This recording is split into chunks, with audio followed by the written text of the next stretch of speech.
Good morning, good morning! Kanina po na umaaway tayo ng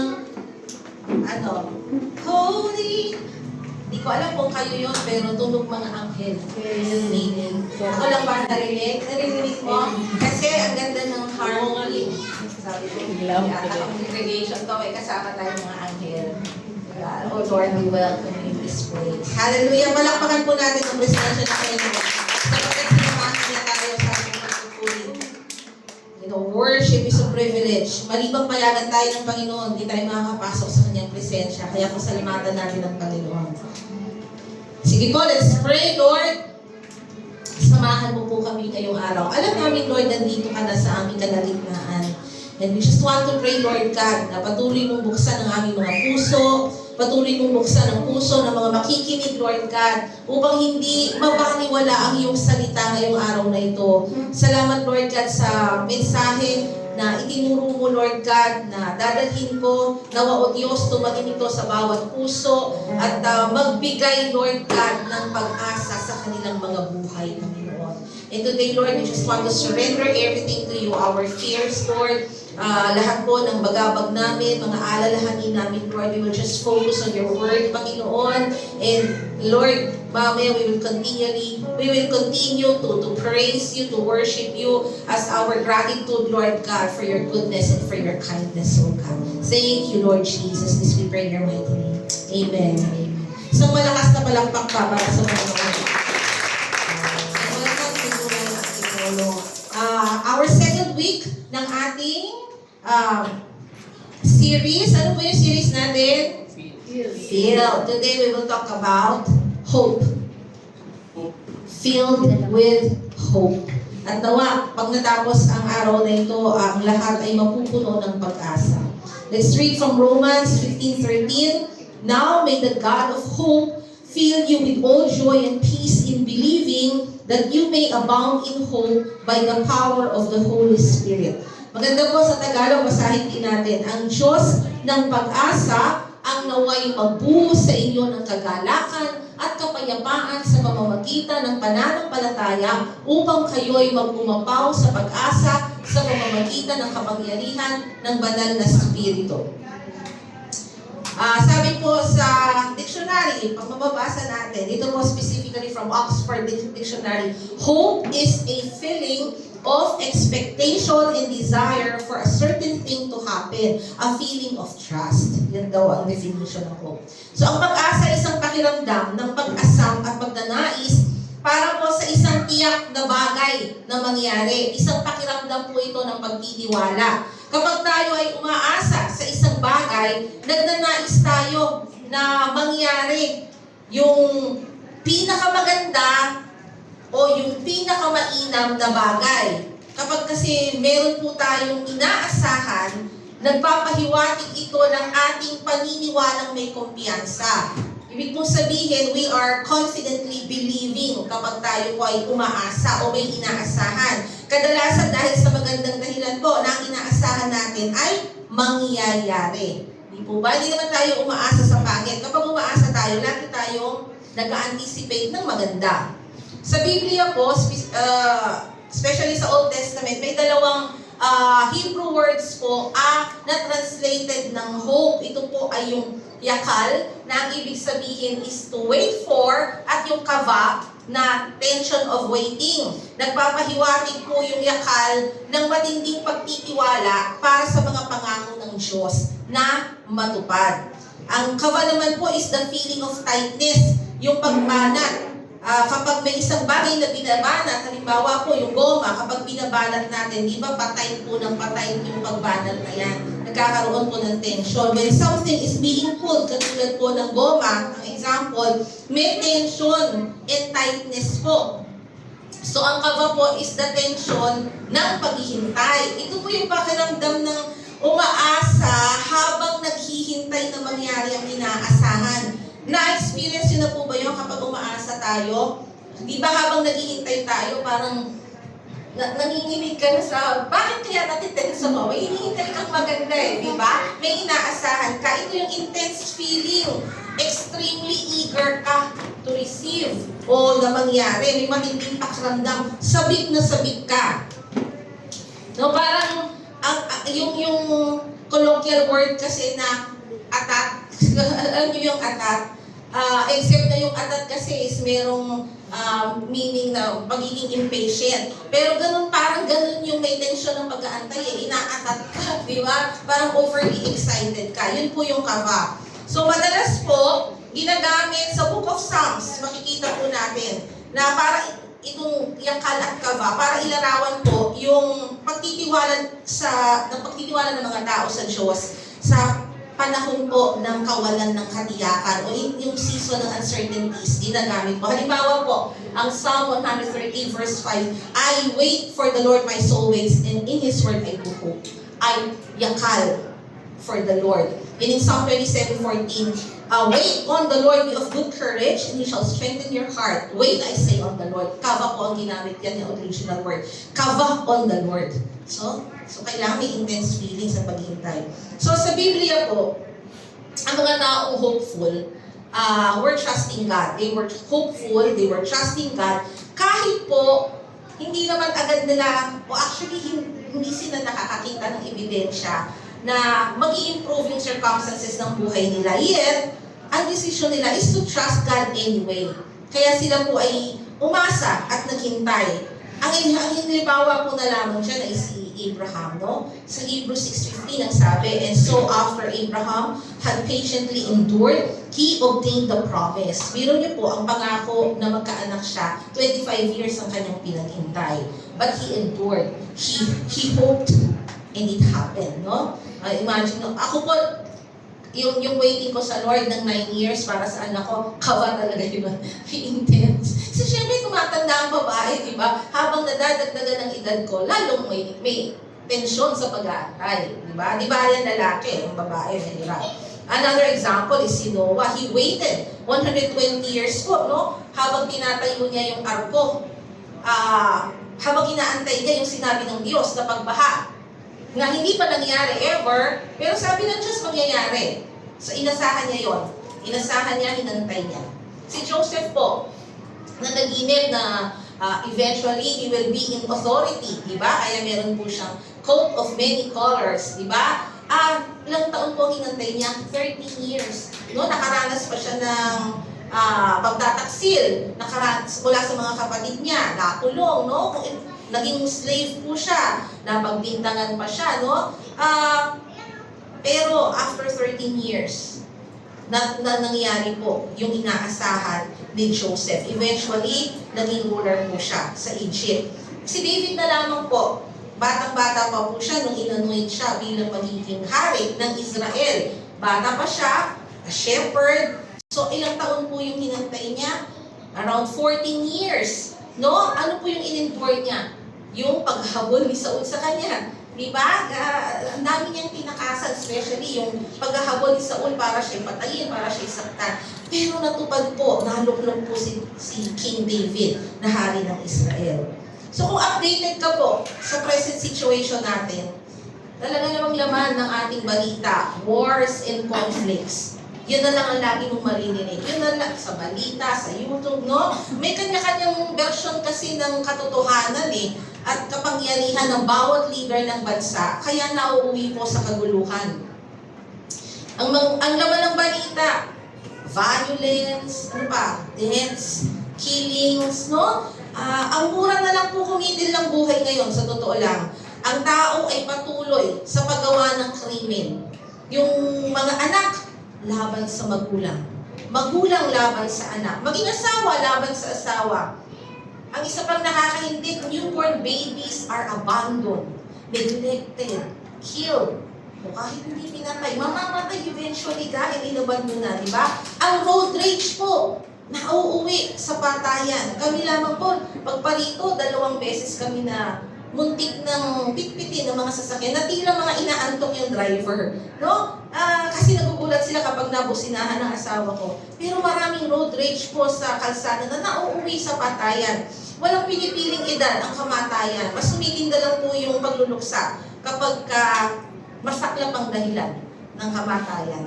Amen po ba? Ano ba nakikita natin? Iba't ibang grupo nagpo-protesta. No? kabit-kabilaan po. Talamak kasi ang kahirapan, no? Habang ang marami po na mayayaman nagpapasasa sa nakaw na yaman, dumadami naman po ang gutom. Sino po ang gutom? Hindi nag-almusal. Dumadami ang gutom dahil nakikitahos po ang ating mga kababayan. Tayo mga simpleng tao, ramdam na ramdam po natin ito sa araw-araw, lalo na po ang mga ina, no? Ramdam na ramdam natin yung epekto po ng pagmahal ng bilihin. Kapag may sakit ka, ramdam na ramdam mo naman ang hindi magandang healthcare sa ating bayan. Diba? Kaya ang daming sabi, mag-abroad na lang, buti ba doon, maganda ang healthcare. No, tayo po, tahimik lang natin nararamdaman ng epekto ng nagaganap po sa ibang bansa. Pagdating po sa pagtaas ng presyo ng bilihin at utilities, nakaamba nga pong tumaas ang gasolina.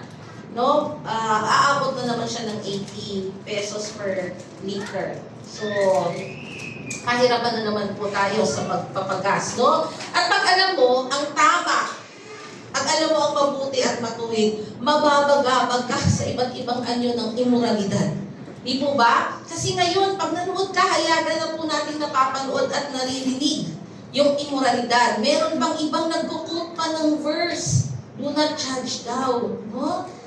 Tapos may nag-quote ng hindi lang do not judge. Sabi pa, yung takal na ginamit ay gagamitin din sa'yo. So, dun sa immorality na nakikita natin na gustong i-justify ng inaakalang alam niya yung tama, no? Nagiging katanggap-katanggap na po kasi sa lipunan yung immoral dahil binibigyan ng katwiran ng mga walang pangunawa sa katotohanan. Siyempre, let us not forget the natural disasters. No? Yung bayan lang natin, ibubog sa bagyo, sa lindol, pagputok ng bulkan. Pero alam niyo, kung tutusin, hindi na bagong lahat ng mga nangyayari sa kapaligiran Palala lang ng palala, pero walang bago. Palala lang ng palala.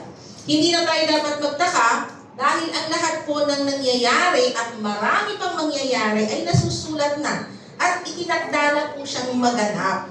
Tingnan po natin sa 2 Timothy 3:1-5. Unawain mo ito.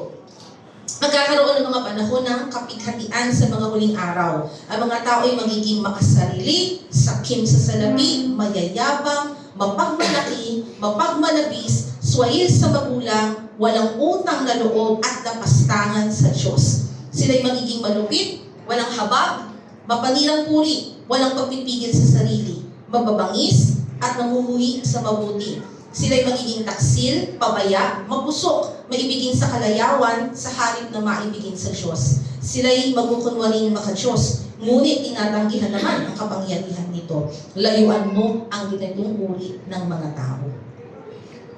And in Matthew 24:6-8, ang sabi, at makaririnig kayo ng mga digmaan at ng usap-usapan ng mga digmaan. Mag-ingat kayo at huwag kayong mabahala sapagkat kailangang mangyari ito, ngunit hindi pa ito ang wakas. Lulusob ang mga bansa laban sa ibang bansa at magdidigmaan ang mga kaharian. Magkakaroon ng tagutom at lilindol sa iba't ibang dako. Subalit ang lahat ng mga ito ay simula pa lamang ng paghihirap na katulad ng sa panananak. Kita po natin, madami pa ang nakatakdang maganap. Hindi na po bago yung nakikita natin. Ang binasa po natin ay bahagi lang sa sinabi ng Panginoon sa Matthew 24 na mababasa rin po natin sa Luke 21 kung gusto niyo pa po ng further reading. Ganun pa man, mayroon pong hatid na kalakasan ang sabi sa Romans 8:18. Sabi po ni Paul, ipinalalagay kong hindi kayang ihambing ang pagtitiis sa kasalukuyang panahon sa kalwalhatiang ihahayag sa atin. Alam natin ang salita ng Diyos ay buhay sa lahat ng panahon. Amen po ba? Kaya para sa atin to, let us consider that the sufferings of this present time, ngayong nararanasan natin, are not worthy to be compared sa glory po na marireveal sa atin sa takdang panahon.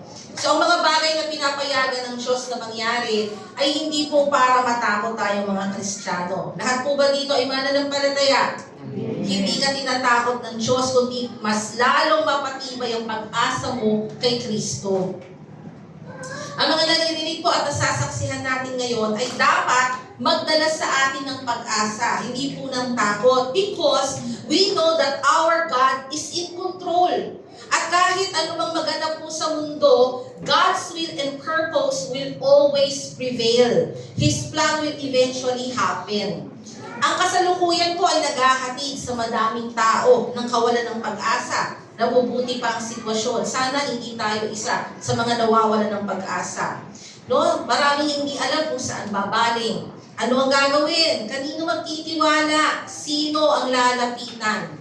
Ang iba naman po, in their own effort, they are trying to make a change. Sa sarili umaasa. Sa koneksyon umaasa, no? But Christian hope goes beyond mere positive thinking. Ang pag-asa natin hindi lang nagpapakapositibo tayo sa isip. No, it goes beyond positive thinking. Because next slide po, because we believe the gospel of Jesus, dahil nananampalataya tayo sa mabuting balita ng Panginoon. And let us keep believing, magpatuloy po tayo sa paniniwala at pananampalataya. Because of that, His joy and peace reign in us, kahit po may uncertainty and chaos around us. No, sa kalagitnaan po ng kaguluhan around us, nananatili po tayong pinaghaharian ng kapayapaan at ng kagalakan ng Panginoon. Yun nga po yung sabi ng Romans 15:13, no? Now may the God of hope fill you with all joy and peace in believing. Ang pinaniniwalaan natin ay yung gospel ng Panginoong Jesus. Kaya naman, Christian hope is filled with courage, no? Next slide, please. It is filled with courage as we decide to place our trust in the Lord Jesus for a future that is way much better than the present, no? Ang pag-asa na mayroon po tayo ay matapang, matibay at may matinding pagtitiwala na ayaw at hindi susuko. No? Ayaw sumuko ang pag-asa natin, hindi susuko. Dahil may tiwala tayo sa inaasahan. Sino po ba inaasahan natin? Si Kristo lang. Amen? So to maintain that kind of hope, it requires patience in waiting and trusting in the unseen. No? Because, sabi nga po ng Romans 8:24, hope that is seen is not hope. Ang pag-asang nakikita, hindi pag-asa. Bakit daw? Kasi, kung umaasa tayo sa hindi pa natin nakikita, hinihintay natin iyon ng buong pagtsatsaga. Amen? Sino ba ang naghihintay ng buong pagtsatsaga? Ano po hinihintay niyo? Ito po yun. What then is our hope? Our hope is, we are eagerly waiting for the adoption, the redemption of our body. No? Ito po yung pag-asa natin, ang ganap na pagkukup sa atin bilang mga anak, ang paglaya ng ating katawan. Yan po yung pag-asa natin. Totoo pong hindi nagpapabaya ang Panginoon sa atin sa buhay na ito. Actually, every day, we hope and pray for a better day. Di po ba? Gusto natin laging better yung day natin today kaysa yesterday. Pero po, our hope goes beyond this world. Higit pa po sa mundo ang ating pag-asa. We are looking forward to something great. We hope for the coming kingdom of God. Ito po yung inaantay natin, ang nalalapit na pagbabalik ng Panginoon. Para mangyari na po ang ganap na pagkukup sa atin bilang kanyang mga anak. At ang katawan natin ay maging tulad ng sa Panginoong Jesus. Katawang nabuhay ng muli sa kaluwalhatian at kapangyarihan. Hindi na napapailalim po sa pagkabulok o kamatayan. A glorified body, this is. No? Resurrected in glory and power. No longer decay and die. Yan po yung inaantay nating pag-asa sa Panginoon. Ang kanyang pagbabalik ay talagang dapat po na inaasahan at hinihintay. Hindi lang tayo umaasa dito at ngayon. Sabi ng Corinthians 15:19, kung ang pag-asa natin kay Kristo ay para lamang sa buhay na ito, tayo na ang pinakakawawa sa lahat ng mga tao. Kung ang pag-asa mo, kapatid, ay para lang sa buhay mo ngayon, kawawa ka naman, di ba? If in Christ we have hope in this life only, We are of all people most to be pitied. Yan ang sabi po ng 1 Corinthians, sabi po ni Paul.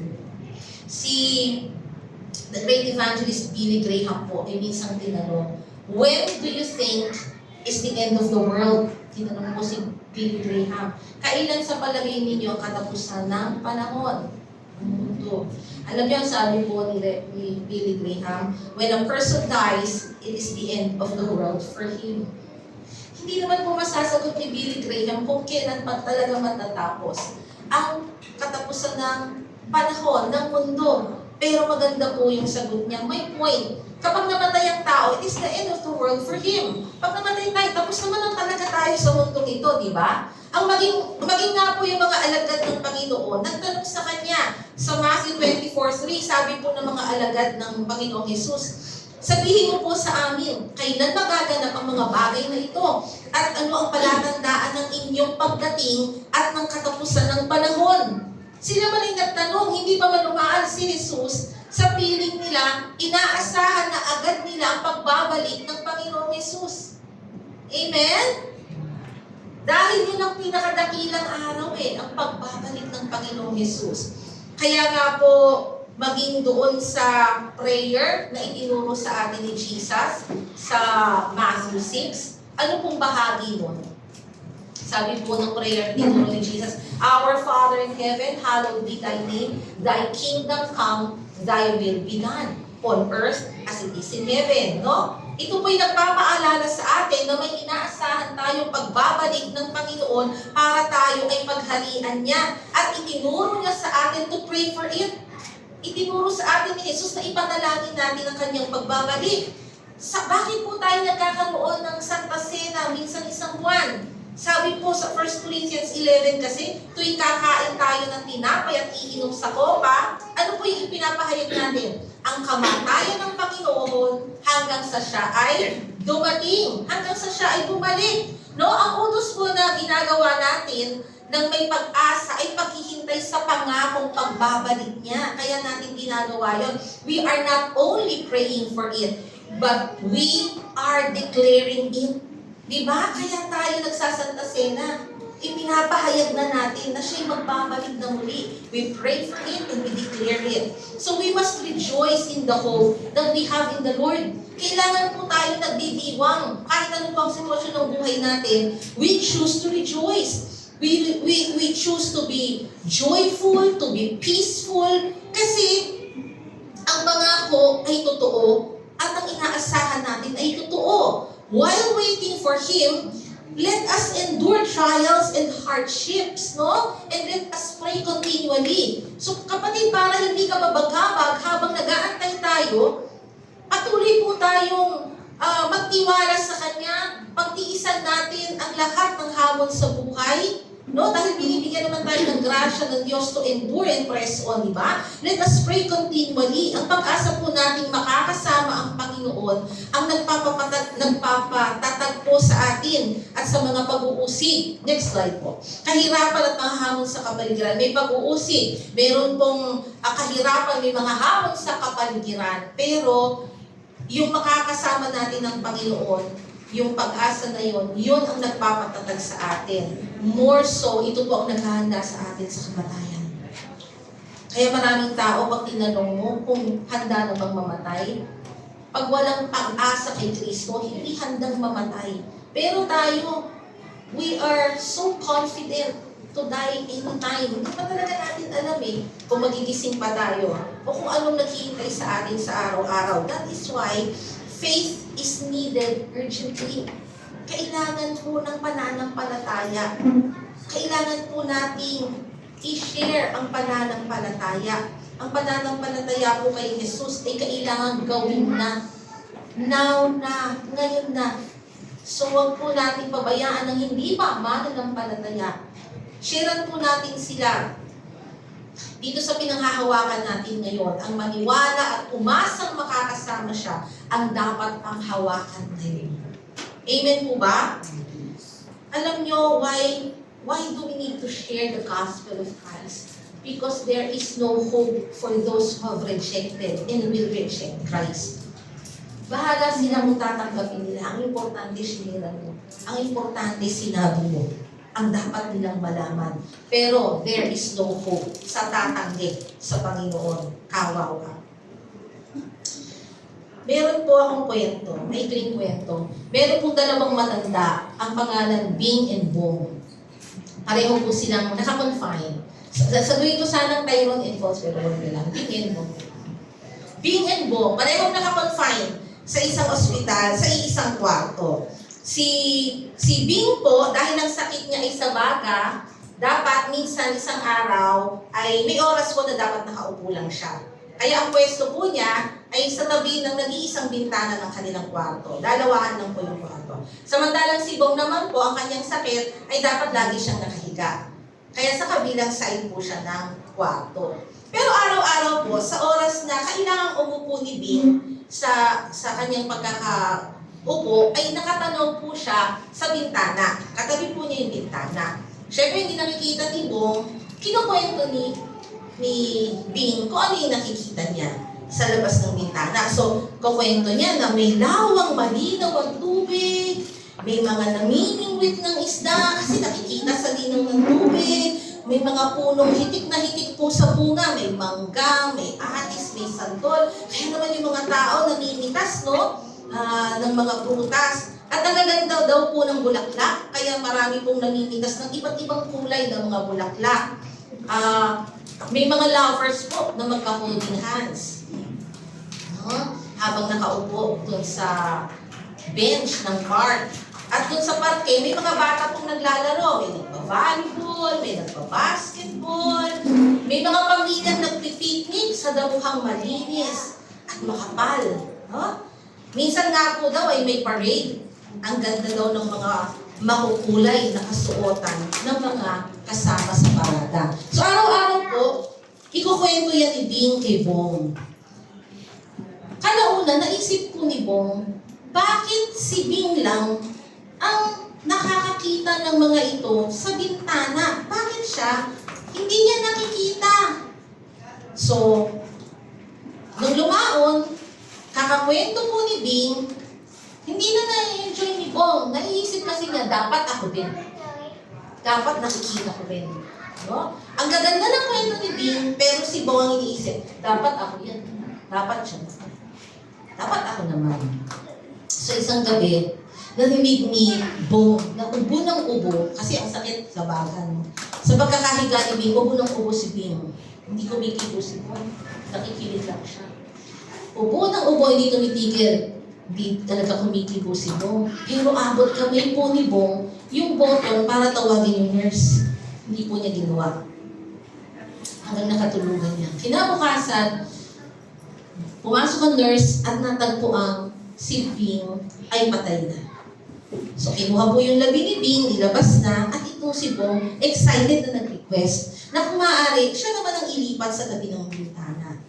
No? Pumayag naman kasi nag-iisa na siya sa kwarto, wala nang kasama. As soon as nakapwesto na po si Bong sa tabi ng bintana, kahit po siya hirap na hirap sa kanyang pagkakahiga, kasi kailangan po nakahiga siya. Pinilit po niyang tumayo kasi excited po siyang makita yung labas ng bintana. Kaya nung magawa po niyang umupo, laking gulat po niya. Nakita niya sa labas ng bintana ang isang napakalaking pader na nakaharang sa bintana. Pader lang po ang natatanaw ni Bing. Wala po yung mga kinwento niya. Kasi nahaharangan po ng pader. You know, because of false hopes, ang dami kong maliligaw. Ang daming magkakamali, ang daming magkakasala, ang daming maloloko because of false hopes. Ikaw po, where do you find your hope today? Asan ba ang pag-asa mo? Saan mo ba hinahanap ang pag-asa mo? Sa trabaho? Sa negosyo? Sa ibang tao? Sa ibang bagay? Andun ba ang pag-asa mo?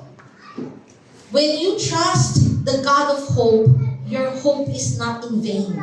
No? Hindi mo nawawala ng kabuluhan ang pag-asa natin because we hope in the Lord, the God of our salvation. Hindi po tayo nililin lang. Hindi po tayo niloloko. Hindi tayo niloloko.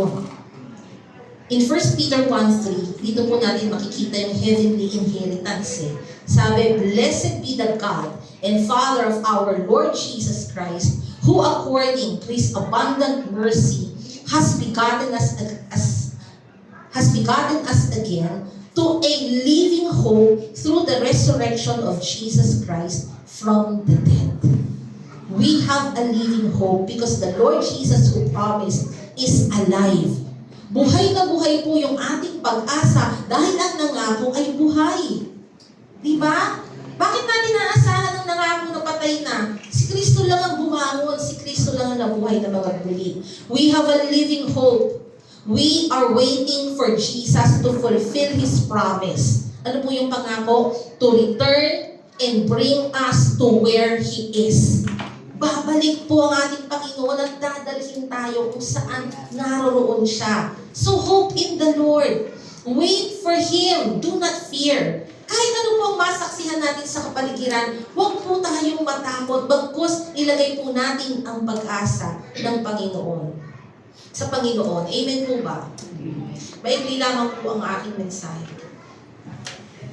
So while waiting for the great day, ito po yung actually the greatest day. No? While waiting for the greatest day of the Lord, yung kanyang pagbabalik, let us live our purpose. Ang sabi po ng Deuteronomy 10:12. Sa Tagalog, sige, mas maganda sa Tagalog. Bayang Israel, ano nga ba ang Bayang Israel? Hindi lamang po ito para sa Bayang Israel. Sabi ko nga po, di ba, buhay na buhay ang salita ng Diyos magpahanggang ngayon. Tayo na po yon, mga pinili. Kasama na po tayo sa bayang pinili. Ano nga ba ang nais ni Yahweh mula sa inyo? What does the Lord requires of you? No? Ano nga daw ba? Ang gusto lang naman niya, igalang niyo siya. Sundin ang kanyang mga utos. Ibigin siya. Paglingkuran ng buong puso at kaluluwa. At tuparin ang kanyang mga bilin at tungtungin. Ito rin naman ay para sa inyong kabutihan. Talaga naman, no? Ang pinakamataas na langit ang daigdig at ang lahat ng narito ay kay Yahweh. Amen. That's your purpose. What does the Lord require of you? Fear the Lord your God. No? Walk in all His ways. Lakaran po natin. Ang lahat po, no? Lakaran natin at paglingkuran siya. Ano yung lalakaran natin? Yung pananampalataya natin. Ang lahat ng ways ng Panginoon. To love Him. To serve Him.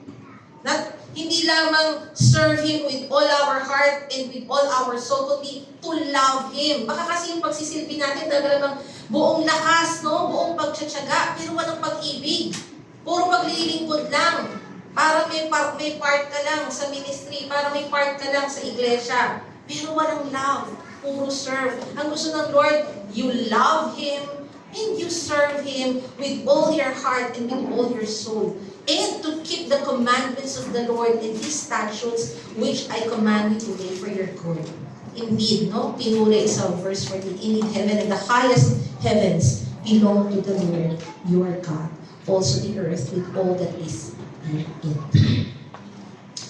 Dito pa ako magko-close sa Psalm 90:12. I want to challenge you. Kasi sabi ng Psalm 90:12, teach us to number our days that we may gain a heart of wisdom. Sa Tagalog po, ipaunawa nyo sa amin na ang buhay namin ay maiksi lang upang matuto kami mamuhay ng may karunungan. Totoo pong maikli lang ang buhay. Kaya ang nais ng Diyos, mabuhay tayo ng may karunungan. Ano po yung karunungan? Ano yung wisdom na gusto ng Lord na ipamuhay natin? Ito po yun eh, lakaran natin yung purpose, yung layunin ng Diyos sa buhay natin. At magpatuloy tayo na sa Diyos umasa, sa Diyos magtiwala. That is living in wisdom. Kung ipasakop natin ang ating buhay sa Panginoon, huwag na tayong matakot, huwag na tayong mabagkabag, huwag na tayong mag-alala. Huwag na nating isipin ang bukas. Ang Diyos lang ang nakakaalam ng mayroon sa bukas. Hindi mo nga alam mo kasama ka pa bukas. So ano man po yung naririnig natin sa ating kapaligiran, ano man yung nababasa natin, nasasaksihan natin, magdulot nawa ito ng pag-asa kay Kristo, hindi takot. magdulot nawa ito sa atin na tayo ay sa Diyos gumaling, hindi sa tao. Kasi maraming tao, maghihimbak na ako ng bigas, maghihimbak na ako ng tubig, maghihimbak na ako ng gas, kasi next week 80 per liter na ang gas. Nakita niyo po yung balita, kailan lang? Naglalagay pa sa drum. Maganda po yung sinabi ng government, no? Huwag, sa pag-hoard, huwag niyo pong pabayaan yung safety ninyo. No, makakatipid ka nga, pero dangerous naman po na mag-impact ng gas.